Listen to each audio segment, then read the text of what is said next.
যে, হে ভোলানাথ, তুমি আমাকে শক্তি দাও, আমি মা বাবার স্বপ্ন পূরণ করতে আমি নিজের নামে কলেজে ইঞ্জিনিয়ারিং পড়তে এসে কেন এত বিপদে পড়ছি, আমাকে তুমি সাহায্য করো।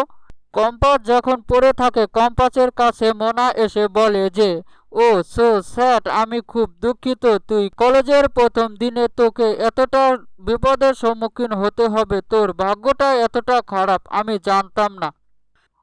কম্পাসকে এভাবে পড়ে দেখে কম্পাসের কিছু বন্ধু এসে বলে, ওদেরকে দেখলে বোঝা যাচ্ছে যে ওরা জাত শত্রু, তাই তোদেরকে লুকিয়ে দাঁড়াতে হবে ওদের বিরুদ্ধে।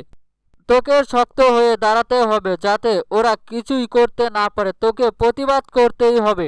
ওঠ, আমি আছি তোর পাশে। এরই মাঝে বিহান চৌধুরী এসে কম্পাসকে দেখে যে পড়ে আছে। বলতে থাকে, দাদু আমি কোথাও যাব না, তুমি ঘরের দরজা লক করে দিও না। দাদু কথা না শুনে যখন লক করে চলে যায়, ঠিক সেই মুহূর্তে কম্পাস বলে ওঠে, তুমি তো আমাকে চিনতে পারোনি, এতদিন তুমি আমার কাছে রেখেছো। কম্পাস দাদুকে বলে, দাদু তুমি কেন ঘর লক করছো? কম্পাসের দাদু বলে যে, আমি মোনালিসার বিয়েতে যাচ্ছি, আমি যে পর্যন্ত বিয়ে থেকে ফিরে না আসছি সে পর্যন্ত তুমি এই ঘরে বন্দি থাকবে। এই বলে কম্পাসের দাদু তখন সেখান থেকে চলে যায়। কম্পাস তখন বলে, দাদু তুমি চলে যাচ্ছ, এই পরিবারের সকলেই আমায় লক করে চলে গেল, তুমি আমাকে আটকে রাখছো এবং আমার মাকে যে শাস্তি দিচ্ছ এর পরিণতি কতটা ভয়ঙ্কর হতে পারে।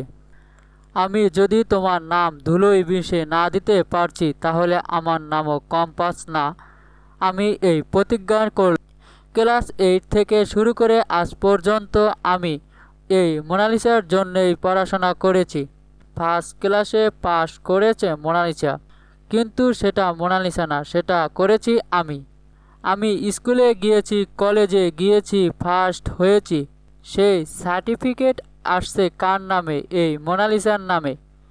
এই মোনালিসার কি আছে? না আছে বুদ্ধি, না আছে আগ্রহ পড়াশোনার, আছে শুধু টাকার অহংকার, এর থেকে বাইরে কিছুই নেই।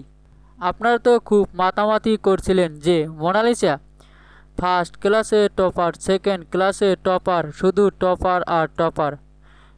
বিহান তখন কম্পাসকে বলে যে, এসব তুমি কি বলছো? কম্পাস তখন বলে যে, যা সত্যি আমি তাই বলছি, আপনাদের আমি আরও দেখাচ্ছি।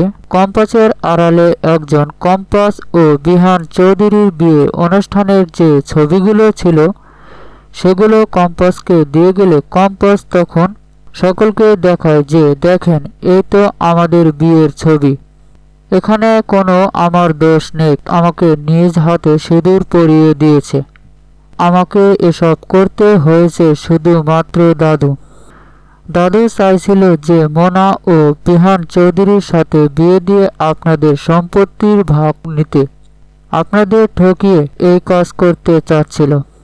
আমি যাতে প্রকাশ করতে না পারি এজন্যই আমাকে ঘরের ভিতর তালা দিয়ে রেখে এসেছিল, কিন্তু আমি সত্যটা আর লুকিয়ে রাখতে পারলাম না, এজন্যই আমি আপনাদের বলে দিচ্ছি। শুধু তাই নয়, এই দাদু আমার মাকে হসপিটালে অসুস্থ করে রেখে দিয়েছে, কিন্তু আমার হাত বন্ধ ছিল যার কারণে আমি প্রকাশ করতে পারিনি, একদিন প্রকাশ পাবেই। আর তুই আমাকে কি বলেছিলি? তোর প্রেমিকা দেখে আমি নাকি ফ্যালফ্যাল করে তাকিয়ে থাকি?